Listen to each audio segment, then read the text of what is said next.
عليكم ورحمة الله وبركاته كلنتي وعن أوناكسن داوديال meel kasta adduunka ka joogtaan ku soo dhawaada dood abuur aan ku la faguri doono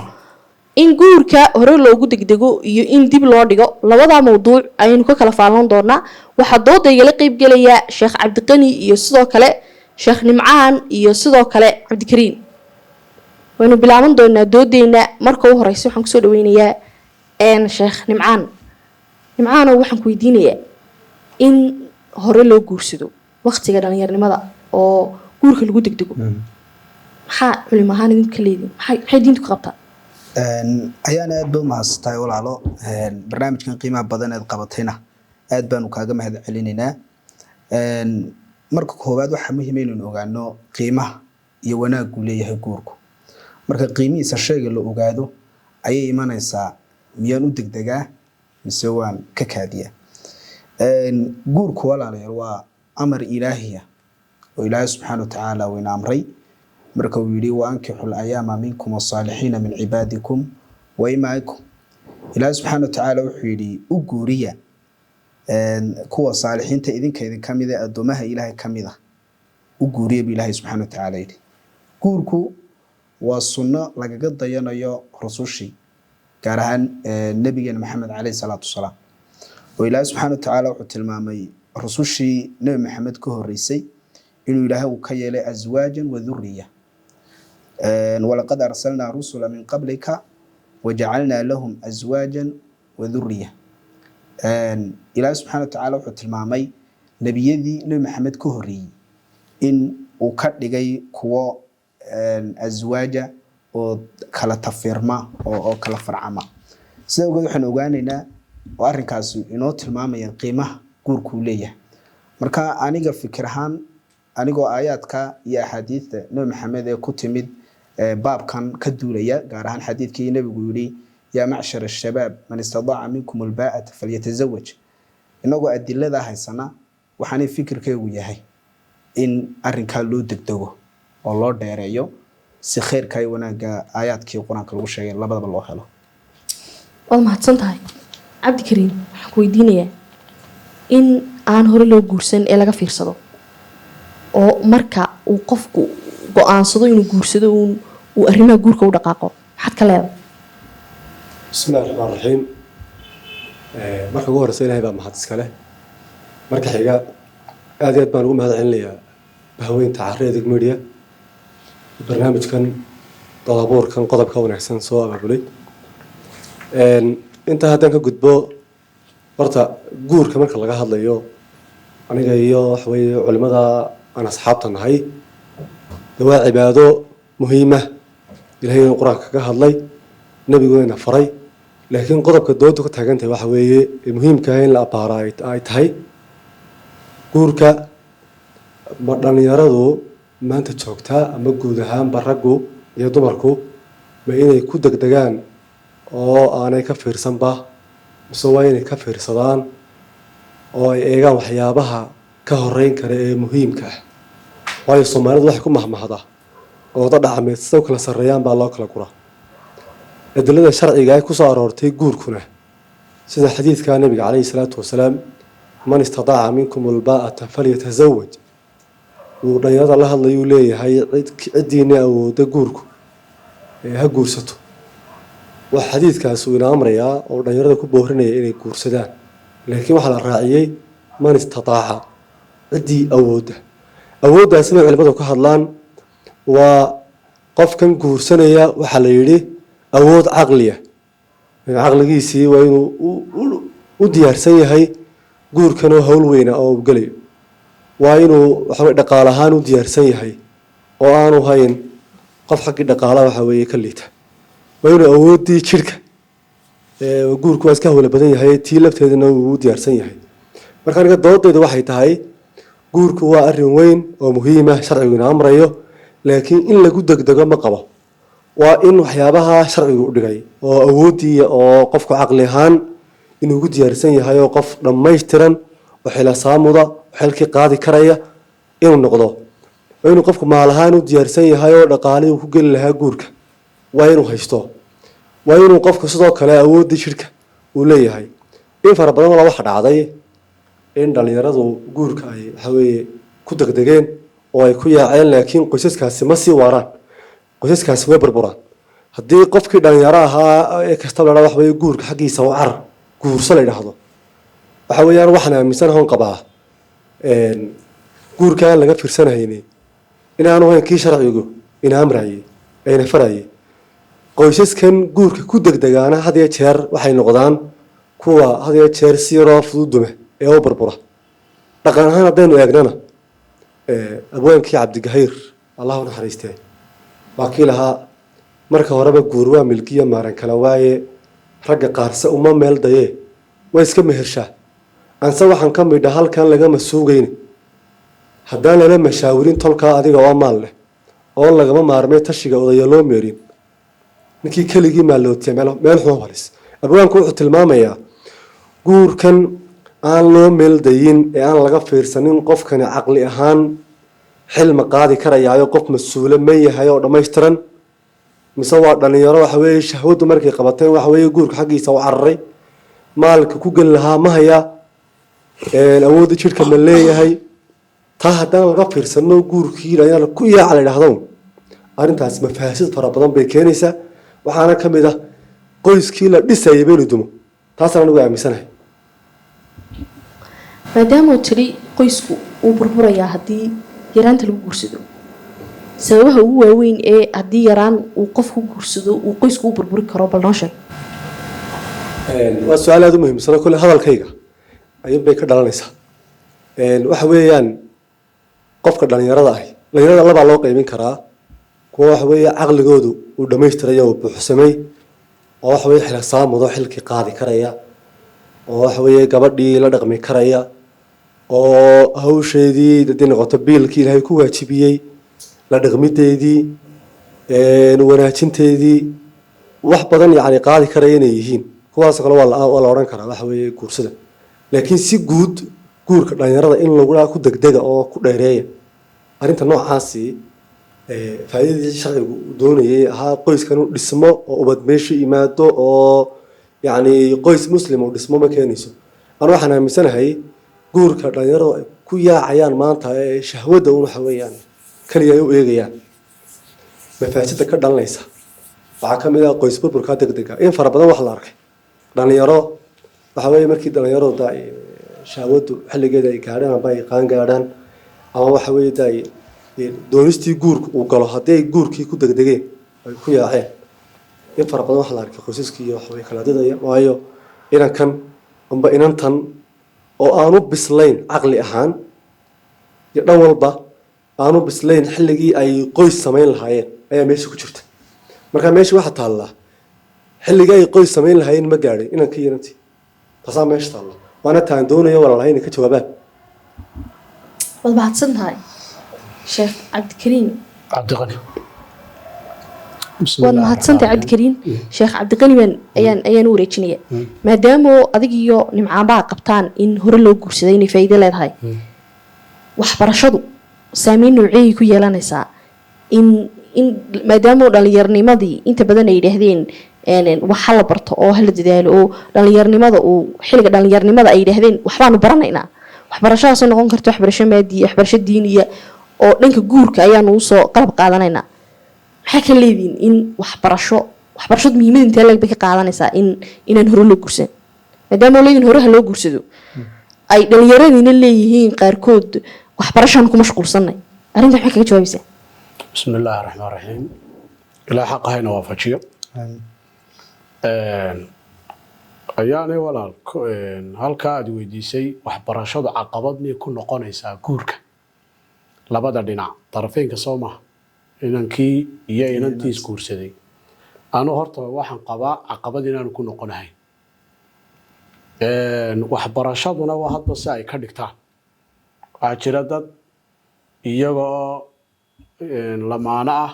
waxna labadoodii wada barteen oo ayaama dhaweyto jaamacadda waxa wada dhameeyey dee nin iyo gabadhi ayaa mar jaamacaddii wada qalin jabiyey hargeysay ka dhacda kulliyadaha qur-aanka way ka soo wada baxeen imaamka la dhaa yaxya xaajuuri haweenaydiisu kutubtay daabacaysay qoraysay oo waxay ahayd mucalimad waxay ahayd kaatib kutubta qora isagiina wuxuu ahaa dee caalim dhinacan kale isna wax ka dhigaya marka labada qof waxbarashada way iskaashan karaanba markaa ma waxaad leedahay laba waxbarasho yaa lagu mashquulina inta la guursado hadhow waxbaa la wada baran karaya isagoo qofku guursada waxna uu baran karaa wax caqabado ka hor iman karaa ma jiro يعني iminka waxaaba yaag fadhiyaba dee nucmaan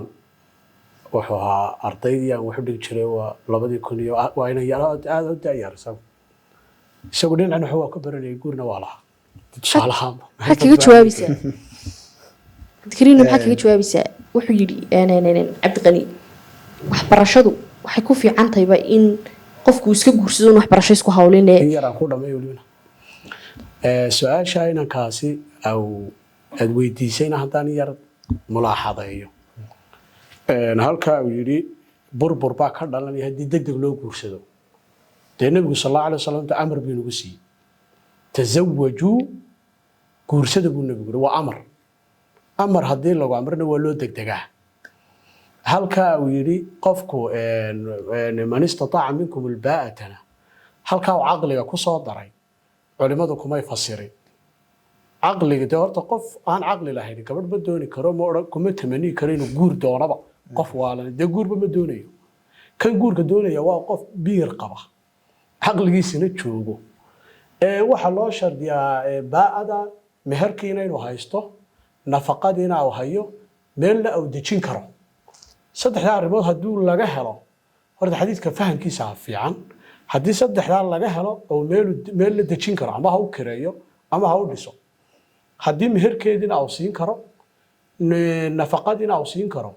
waa guursanayaa degdegtiisu noqon mayso halkana uu yidhi waa burburkana dee labada qof ee kala tegay ilaahay qadartii bay ku kala tagaa shakhsiyad labadooda dhexdooda maaha waa qadarta ilaahay bay labada qof ku kala tegayaan marka hore waxaan ka tabaabusha hadduu ogaan lahaa miyaan ilaahay qur-aanka ku odhan qul laa amliku linafsii daran walaa nafcan naftayda haddaan dhib iyo nafciba haddaan u hayo uma soo jiideen dheh nabiyullaahi maxamedow hadduu ogaan lahaa dee guurkiisu inuu burburaayo dee maba guursadeen qofkan waxaa riixaya waa qariisadan ku abuuran ayaa riixaysa qariisadan inuu ku guursadaana ceeb maha burburna may keenin haddii ilaahay wax ka dhexdhaga soomaalida waxay odhan jirtay guur khasaaraba ma laha mahadsanid wax guur leedha mahadsanid maxaad kaga jawaabaysaa horta walaalka sheekh cabdiqani waxa weeye waxaan hadalkiisa aan ka yar dareemay inaanu si fiican hadalkayga u fahmin xadiidka markaan fasirayay man istadaaca minkum albaa'ata falyatazawaj alistidaaca ama man istadaaca kiinii awooda waxaan idhi dee karitaankan iyo awooddan la sheegayo karitaankii xagga caqliga qofka garaadkiisa inuu buuxo shareecada sheekh cabdiqani ma waxa ku jira waxaan loo shardiyin caqli kaaga jawaab waa su-aashaas ka jawaabaa ثانيا marka labaad haddii aynu raacno hadalka sheekh cabdiqani uu leeyahay waxa weeye xadiiska man istadaaca minkum albaa'ata awooddaasi caqli laguma darin oo culimmadu caqli kuma fasirin waa waxa loo ogol yahay inuu guursado qof waxa weeye caqligiisii uu dhiman yahay qof xanuunsanaya qof waxa weeye xilligii uu mas'uuliyadda qaadi lahaa aan gaarin baa la ogol yahay waa jawaabtu waa maya man istadaaca marka la leeyahay waxa soo hoos galaysa man istadaaca daas kiini awooda waxa weeye awoodii caqliga qofka caqligiisu inuu dhammaystiran yahay uu u diyaarsan yahay inuu xil qaado weliba waxaan xilkan uu qaadaya maaha maal maaha wax kale qof ibni aadama oo wax weeye nool ayuu xilkeedii qaadaya marka qof safiiha oo maangaaba caqligiisa aan dhammaystirnayn ama majnuun oo waalan dee waxa weeye xil ma qaadi karayo sidaa awoodeed man istadaaca minkum albaa'ata falyatazawaj marle iyo marleba inuu qofku garaadkiisu dhammaystiran yahay oo awoodda caqliga uu leeyahay way soo hoos galaysa wax diidayna ma jiraan waad mahadsan tahay suga waxay yidhaahdeen waxbarashadu waxba kama bedelayso in hore loo guursaday inaan loo guursan oo iyaga oo wuxuu soo qaatay sheekooyin dabcan caddaynaya in hore inta ay isguursadeen ay dabcan markii dambe wax wada barteen wada qalin jabiyeen adiguna waxa hadalkaaga ku jirto tiri waxba yaan guurka lagu degdegin waxa la iska barto hadhow waa la isguursan karaa maxaad kaga jawaabaysaa waxbarashada horta waa laba qaybood oo waxbarashada wax weeye diiniga ah mar walba loo baahan yahay oo labada qof iyagoo waxa weeye isqaba oo guursaday hadday waxbarashadana wadi karaan caqabad kuma noqonayso laakiin waxbarasho waxaa jirta caqabad ku noqonaysa oo labadii qof isku diraysa waxbarashada maadiga qaybo ka mid ah oo waxa jira waxa weeye reer galbeedkuna ay maalgeliyaan oo labadiis qabi kala kaxaynaysa oo isku diraysa jirta oo haweenaydiina waxa weeye boofinaysa ninka waxa weeye arrimo ka midana uu sheegayso ku diraysa jirta waxbarashada noocaas ee haweenka lagu soo siinayo midalan goobaha xanaanooyinka kale waxaan aaminsanay guurkii iyo qoyskiina burburinayso ay ka hor imanayso marka guud ahaan waxbarashadu waa kala qaadaya anigu waxbarashada waxa weeye diiniga guurka way anfacaysaa caqabadna ku noqon mayso laakiin waxbarashada maadiga waxyaabo ka mid ah guurka caqabad bay ku tahay qoyskana way kala kicinaysaa haweeneyduna haddii waxbarashada noocaasa soo hesho oo gaar ahaan reer galbeedku ay waxa weeye tababar soo siiyaan ambay waxbarashadaas soo siiyaan haweenkana ninkana way ku dirayaan markaa ma waxaad leedahay intaani waxbarashada noocaasa soo qaadan hadda markii hore waxaad tidhi waxaa la barto kadib ha la isguursado imika ma waxaad leedahay intaan waxbarashada lasoo qaadan ha la isguursado hadalkaaga noo faahfaahay horta markii koowaad waxbarasho sooma hadal qaadin laakiin waxaan ku horreysiyaan yidhi guurka in lagu degdego iyo in laga fiirsado taasayna horta ka hadlaynay waxbarashaduna su-aal xagga dambe ka timi bay ahayd laakiin iminka haddii arrintii waxbarashadu ay soo hoos gashay waxbarashada labaynu kala qaadaynaa waxbarasho caqabad ku ah guurka iyo xaaskii iyo lamaanihiis qabay iyo waxbarasho aan caqabad ku hayn marka walaalihii waxay yidhahdeen sida sheekh cabdiqan oo kale waxbarashada ujeeda waxaan filaya waxbarashadii diinigeed inay tahay ee guurkana waxa weeyaan caqabada ku noqon hayn ee anfacaysa laakiin maanta waaqicina markaynu eegno waxbarashooyinka qaarkood oo maanta haweenkeenna lagu soo siiyo xanaanooyinka oo kale ee labada qoys ee lamaanahays qaba ayay kala kaxaynaysa isku diraysa waxaa la leeyahay odaygaagu muxuu waxa weeye arrimo qoys oo sira ayaa mararka qaar haweeneyda laga waraystaa waxyaabaha qaar baa la baraa waxbaa loo dhigaa waxyaabahaas caqabad bay ku noqonaysa waana taa ka soo horjeeda anigu nimcaan dabcan arrimo dhowru ka jawaabay adigu arrimihiisa maxaad ka qabtaa ayaan waa su-aal aad baad mahadsan tahay qodobkaa hore xadiidka haddaynu dib ugu noqono oo nebigu yidhi man istadaca minkum albaa baa-ada markay culimadu fasirayeen tafaasiir badan bay saareen walaalkay cabdulkariimna kule tafsiir qura ayuu soo qabsaday kii culimada u badnaayeen inta badan markaan kutubta raajicnay waxaa tafsiirka cabdilqani uu sheegay ayaa u badan oo in qofku haysto mu'nadii meherka haddii uu haysto in istidaacada uu ka soo baxay xataa waxaa la sheego dee waqtigii nebiga dhacday saxaabada qaarkood inay taagnaayeen iyagoon waxbaba haynba oo nebigu uu ku yidhi maxaad haysaayo uu yidhi wax kale ma hayo ilaa waxaan ahay qof xaafido qur-aanka ilaah xifdisa marka inay taasna way soo martay waqtigii nebiga calayhi salaatu wasalaam ta kale waxa uu nebigu sheegay calayhi salaatu wasalaam qofka marka hore niyadiisa ay tahay inuu guurka ku dhowrsoonaado oo dhowrsooni uu ku helo niyadiisu hadday taa tahay xataa yuu marka horeba waxba haynine inuu ilaahay subxaana watacaala u caawinayo oo ilaahay guurka sababtiisa uu ku barakeynayo waa kii nebigu yidhi 3 qof ilaahay wuxuu isku waajibiyey inuu caawinayo waxaa 3 qof ka mid ahaa annaakixu yuriidu cifaafa qofka naakixa ah guursanaya ee doonaya dhowrsooni 3 qole ilaahay uu caawinayo ay ka mid tahay marka qof nabi maxamed uu sii sheegay inuu ilaahay uu caawinayo inuu ka baqdo uu yiraahdo wax ma hayo oo wax maalo istidaacay awood uma hayo taasi waxay ka hor imanaysaa yani qadarkii iyo inaan rumaysnayn ay taasi ka hor imanaysaa marka arinta kale waxbarashada cabdiqani baa ka jawaabay maxaad kaga jawaabaysaa arinta kale waxbarashada oo sheegan filaya anigu kulay waxbarashada waan igii sheegay imika wuxuu yidhi waxbarashadu way kala duwan tahay in laysku qaado maaha waxbarashooyin waxaa jira guurka ku keeni kara burbur oy ka mid yihiin xanaanooyinku soo hadal qaaday xanaanooyinka waxyaabo badan waa laga bartaa dee midwife-ku waa ka mid dhalmadoo kale gabadhu way baran kartaa sharcanna dee umulisaan dil la waayo dee waa jeex dhan baa maqan raggana waxaa kaga habboon dee dumarka inay dhalmada bartaa iminkana ilaahay mahadii dumarku wixii ay barteen ee aqoon ahayd waxtar weyn buu inoo yeeshay aniga qadiyad masalan soo martay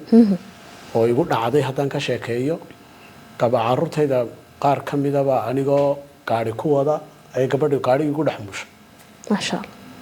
ciddii ugu horreysay kaalmaysay dee gabadh baheedee kala goysay ilmihii iyo dee gabadhi marka xanaanooyinka dee cilmi wanaagsan waa laga bartaa cilmiga dhalmada ku jiro dumarka aad baa looga baraa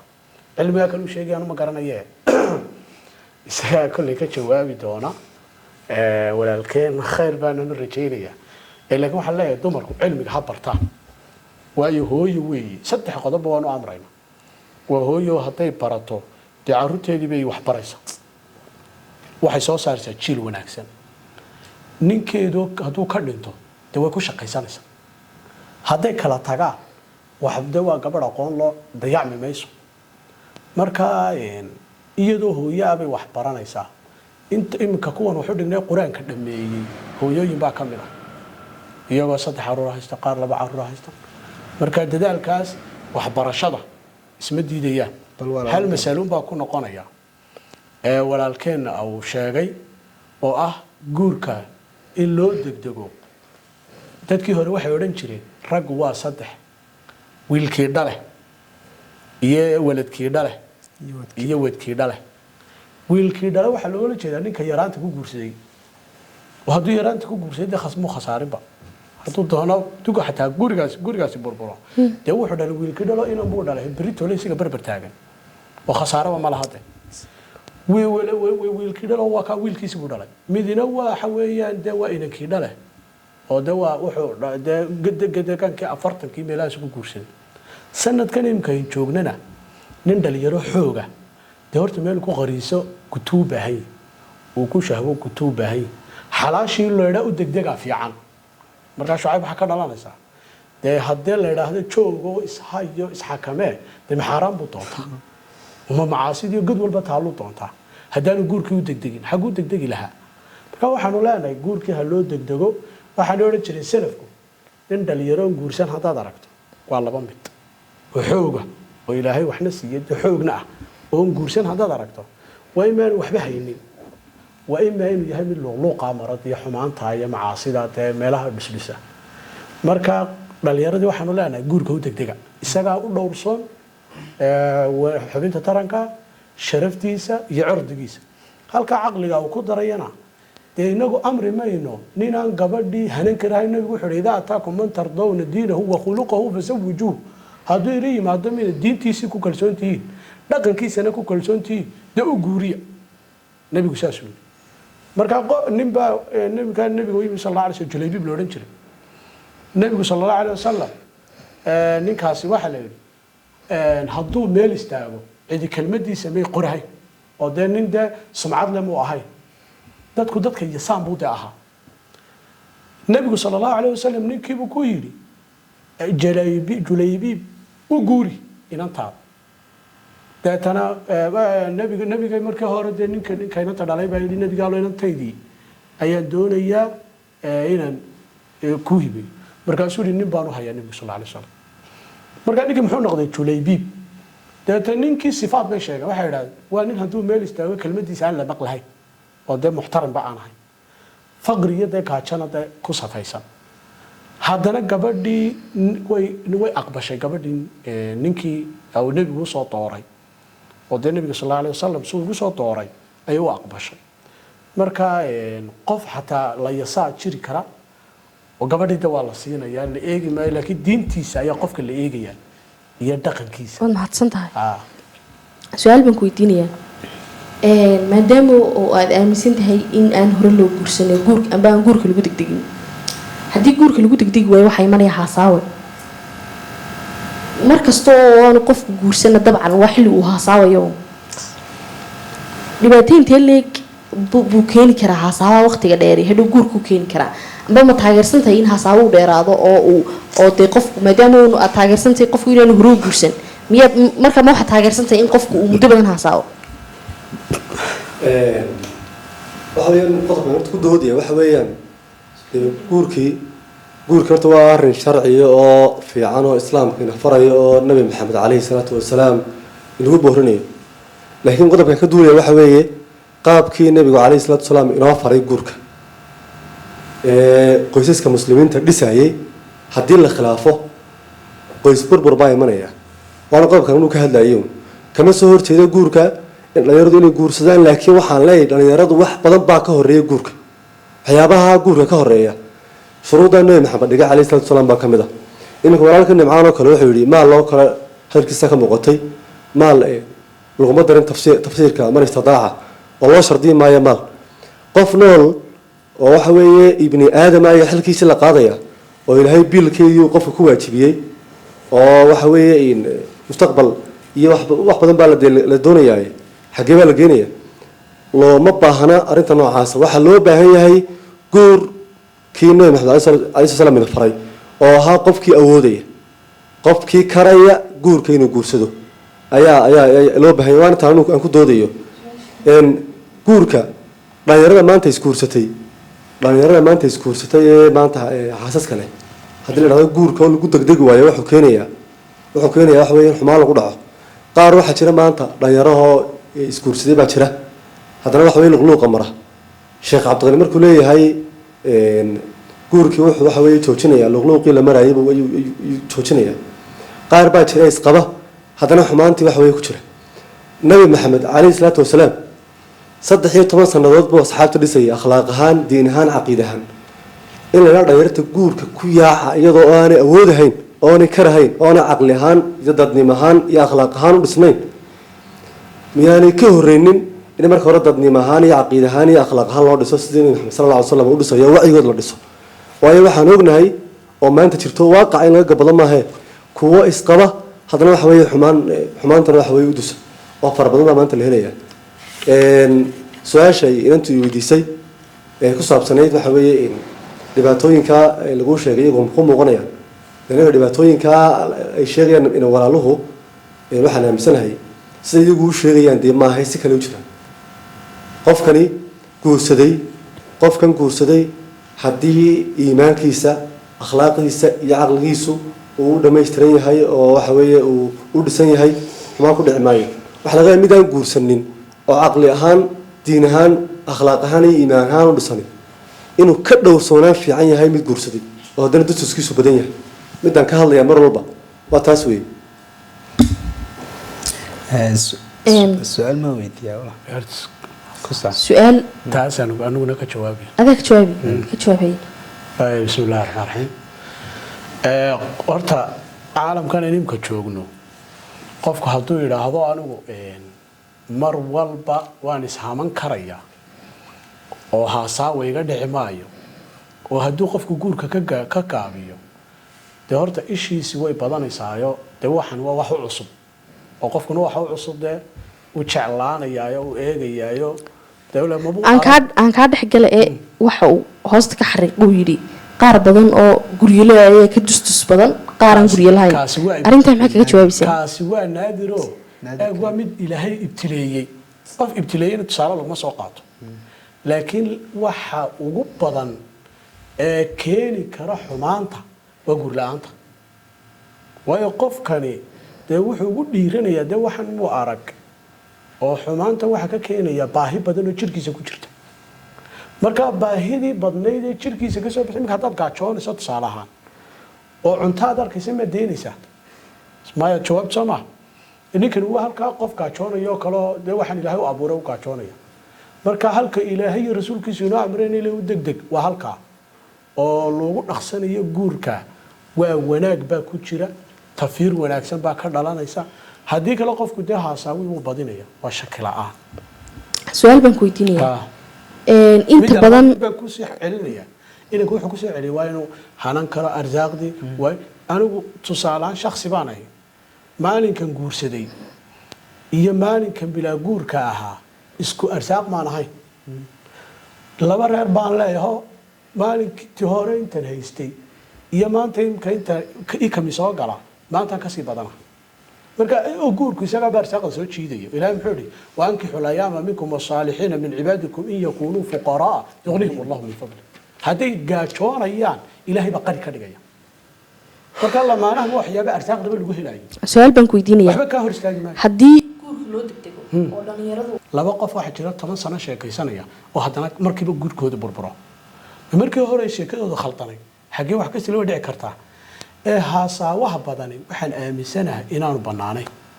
way wuxuu keeni karaa labada qof inay hadalka isu sii jirciyaan oo xumaan ay timaado ii kaadi halka igu kaadi wuxuu yidhi haasawaha badani waxaan aaminsan inaanu banaanin maxaad kaga jawaabaysaa haasawaha dee waa wax sharcigeenu noo ogoliyey waqti gaarana kuma xadidin oo xilli gaara looma dhigin xilliga loo baahan yahay hawshan lagu dhammayn karayo ninkan uu ka gun gaari karaya gabadhii waxay gashay iyo waxay gudaba ayba horta muhiima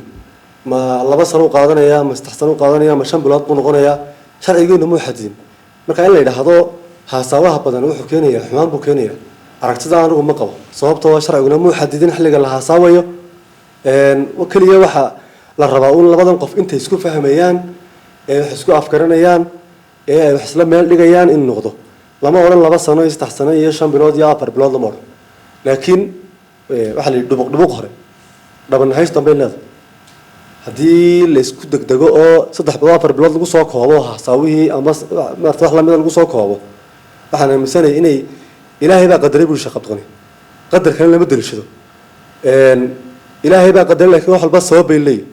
qoys burburka dhacaya waxa ka mid ah waxyaabaha keenaya degdega labada qof markaba isku degdegayaan haasawiye waxa weeye aan waqti la siinayn ayaaba keenaya qoys burburka qadarkan in la daliishado ma wax sax ma marnaba waad mahadsan tahay qodobka haasawaha aad ku noqon ayaan galayaan wuxuu sheegay walaalkay Cabdulkariim haasawaha in la badiyo la dheereeyo oo wuxuu taana ku cileeyay in isfahan mardhow uu soo dhacayo labadii qof waxyaabo badan ay isfahmayaan horta isfahanka labada qof kuma xidhna haasawahooda dheeraada iyo inuu soo gaabnaado bal waxaan anigu qabaa labada qof haddii xataa hadalkoodu uu koobnaado dee arrinkii waxa laga wada hadlaya waa arrimo cayiman oo muhiima marka arrinkii muhiimkaa isla afkartaane meel la isla dhigo waxaan qabaa in hawsha u weyneeda guurkeeda wada gaari karaan laakiin hadalkan badan ma qabo in hawshii badnayd maxay ahaydeen meesha ay kafeenayso meesha ay soo galayso su'aal baan ku weydiinaya marka arrinkii arsaaqda anigu horta maan oran nin haasawo waqtigiisu ha dheeraado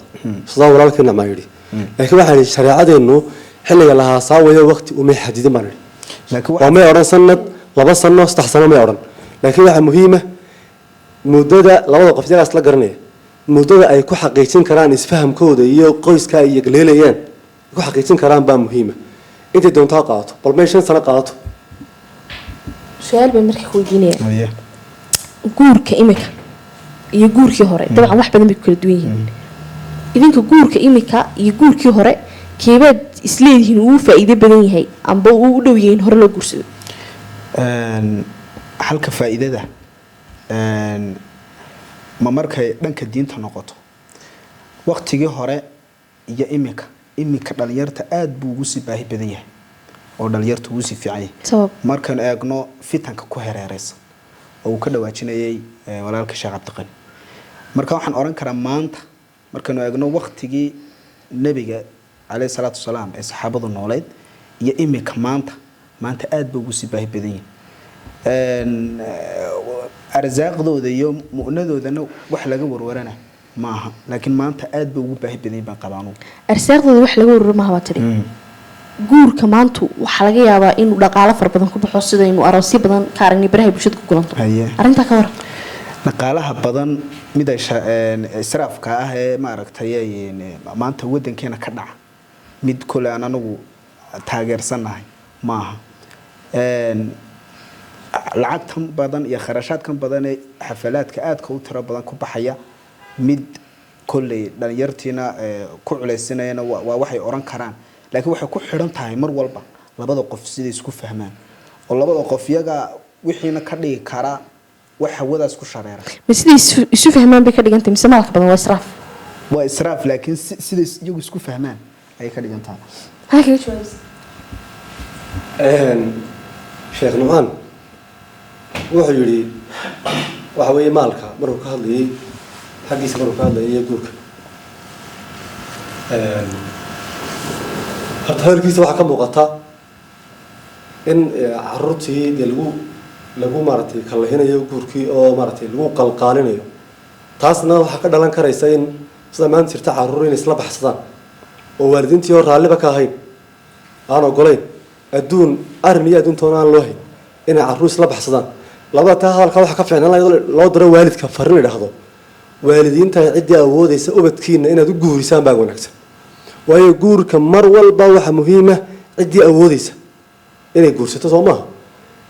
haddii laakiin caruurtii waxa weeye iyo ubadkii amba dhalinyaradii ha guursadaan wax oo loo sahlo oo loo sakhro oo wixii sharcigeenu uu dhigayay meesha waxa weeye la sahashado loo fududeeyo waxyaabo badan baa ka dhalanaya waxa ka mid ah waalidinkaarnima xataa imanaysa maanta ubadka isla baxsanaya hablaha iyo inamada isla baxsanaya hooyadooda iyo aabahoodna aan raallida ka haynin ogolayn adduun ay iskugu dhisaan aanay haynin dee waa kalifaad sharcigeenu wax kalifaada dee ma ogolo laa yukallifu allahu nafsan ilaa wuscaha waana sababtuu nebigu calayhi salaatu wasalaam uu leeyahay man istadaaca minkum ulbaa'ata falyatazawaj ciddii awoodaysa mar walba loogu celinayo marka waxa weeyaan caruurta iyo amba dhalinyarada guursada waxa ka fiican in la yidhaahdo ciddii awoodaysa ee karaysa ee qaadi karaysa guurku waxba yaani luuqluuqa marine guurkaa xalaashay sharcigeenuna amray hala timaado haddii aydan karahaynna waalidiintiina ha ka tallaabsanina ka dulboodina waalidiintiina waxaad weydiisaan kala tashataan ma noo guurin kartaa laakiin waalidkii oon ogeyn in la isla baxsado oo waxa weeye la isla dhunto arrinta noocaasa ma faysad farabadan baa ku jirta waa mahadsan tahay su-aal baan ku weydiinayaa sheekh cabdiqani wuxuu ka dhawaajiyey arrinka waalidka oo ay dhibaato kasoo gaadho guurka hore loogu degdego markaa su-aashan ku weydiinaya waxay tahay hooyooyin badan ayaa dabcan caruur koriye amba ayeeyo yihiin amba idooyin yihiin amba inankoodu dhalay taasina waxay ka dhalataa in guur lagu degdegay amba inankeedu soo dhalay amba inanteedu amba furitaan markiiba la kala booday oo guur degdeg ah arrintaa maxay kaga jawaabaysaa maadaama dikrina sheegay dhibaatooyin badan oo ka jira xaggaas bismillaahi raxmaan raxiim saaxiibkii horta alla kaftame shucayb amba cabdilkariim ilaahay khayra siiyo horta waa nin abwaana horta weeye nin aada u fiicanoo in badan aan wax wada dhigi jirnay markii lagu shucayb baa imanayo baan halkana imi horta weli waxaa ku jira xeeladays kelmadda noocaasa qofkuna dee shay hadduu doonayo inuu soo afmeero xeeladaystaa in laysbaxsigan laysla baxsanaya horta dee sharcigeenu kuma banaana oo nebigu sal allahu alay wasalam dee labadii qof hadday isla baxsadaan oo biqayri idni waliyin ay isguursadaan waaligii dee isagoonu joogin la isguursado wax bannaan maaha midna way ka soo reebaanoo sida shaaficiyada iyo dee madaahibta qaar ay ka soo reebaan hadduu ninku gabadhii la tago uu ehelkii dib u weydiisto nikaaxa noocaasi dow guntamaya uu sharci bay yidhaahdeen halkan ah dhalinyarada la tegaysa dee waalidna ma ogolayn marka horeba inankiisi inuu gabadha bini aadan iskala cararo waalidaan awooddiisii hayni dee muu ogolayn laakiin waabay dhacdayba shahwaana isu geysay oo dee waa arrin dhacay arrinka noocaasi hadduu dhacana dee looma guurka dadka loogama argagixin karo la odhan karo sidii kaasi u burburuka kale u burburaya guurka ha laga cararo lama odhan karo dee oo dadka dhalinyaradii lama sii nacsiin karo marka shacib waxaa ka dhalanaysa guurkii dhalinyaradii kasii eryayo uu leeyahay sida kuwaas isula baxsadeen markii hore guurkooda u burburay waxaa jira qaar isla baxsaday oo yaryaroo caruura oo dib layskugu meheriyey oo haddana ilaahay oo waalidkood iskugu guuriyay oo waxba haysan oo maantana ilaahay qani ka dhigan oo guryo dhistay oo reerii ilaahay isku barakeeyey oo inankii yaraayee shalay aan waxba ku aaminaynin maanta qaar baa barcaamadii dhiga qaar baa iskuullada dhiga qaar baa shaqaysta ilaahayna tara siiyey marka markii uu guurkii helay uu ilmihii degayba markii uu guurkii helay ayaa ilaahay ku islaaxiyey way guurku waa wuxuu hagaajinayaa mujtamacii wuxuu hagaajinayaa qofkii markaa suuradan ah cabdikariin ugu argagax gelinayo dhalinyaradii iyo waalidkii baa la dhibaya waalid kan tahriibaya ayaa dhawaato aad maqlaysa gabadhii intii laba hablood intay soo istaajisay dhakhtarka hortiisa madaweyn labada keliyood baan uga saaraya qaar badan oo tahriib kusii ordayay anigu waxaan la taliyay inaan lahaa berri baan tahriibaya waxaan ku maxaad haysataa wuxuu waxaan haystaa wax lacag $1,000 reerkiina mid wax ku ogtay mid waxba kuma ogi baan ayuu igu yiri waxaan ku gabadha la hadashaa ma jirtaa haabi igu yiri iyada guurso ayaan ku guursaday markii manuu tahriibina uu joogaa marka waa nimco nimcada dadka yaa loo argagax galin baa leeyahay oo dadka lagu soo dhaweeyo guurka hadaa adigu hore u diiday guurka oo adigu hore uga yara maagtay adigana waa kuugu ducaynayna wax khayr qaba Allah ku siiyo dhalinyarada asaagana saasan de marka leeyahay inta waxaan ku soo gabagabaynaynaa doodii caawa ee ku la fagureynay labadii su'aalood ee ahaa ma waxa haboon in guurka lagu degdego mise waxa haboon in loo yara kaadiyo intaynu ku kulmayno doodar mid lamid waxaan kaga taginaa sida iyo nabadgelyo